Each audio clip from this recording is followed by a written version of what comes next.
Samahan niyo nga ako dahil ngayon nga iipapaint ko yung pinakamaganda kong friend. So kinuha ko lang yung mga gagamitin ko or inaayos ko na yung mga gagamitin ko para kapag nga naupo ako, dire-diretso na yung gawa ko. Halos araw-araw nga ngayon ay umuulan. And dahil na nga rin doon, nagkaroon ng class and work suspension, kaya naman naisingit ko to. Ang totoo, matagal ko na nga gustong gawin to. Dapat nung December pa to, kaya lang nag-enjoy ako masyado ng bakasyon ng December. Maiba ko, ito nga yung anak kong babae, si Esang, ay nakikiusyoso, nakikita nung maya-maya, makikipaint na rin yung isa na yan. Balik na tayo dun sa kinukwento ko, dapat ng December pa, pero hindi nga natuloy dahil busy.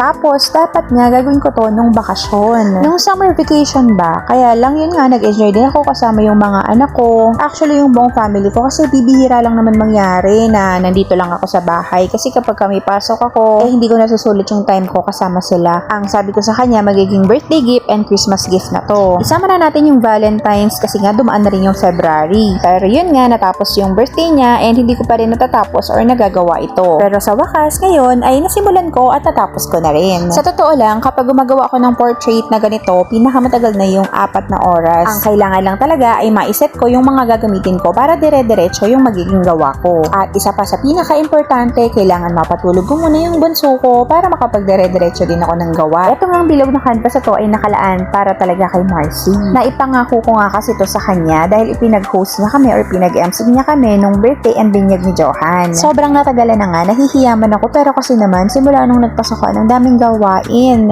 Alam mo yun, yung feeling ng pag Monday, okay ka pa, tapos mga Tuesday and Wednesday, parang pagod na pagod ka na, ganun. Siguro kasi naka-instructional block kami, dire-diretso yung turo namin.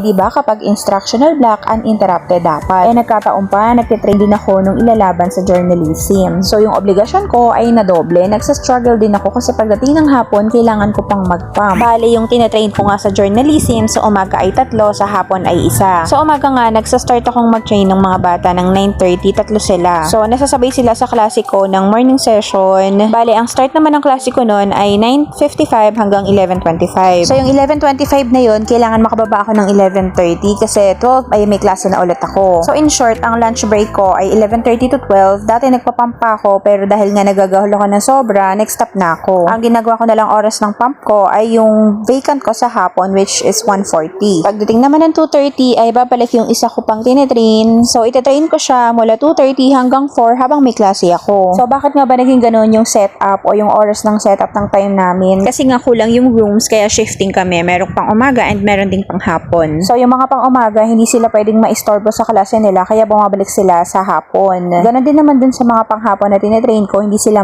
pwedeng maistorbo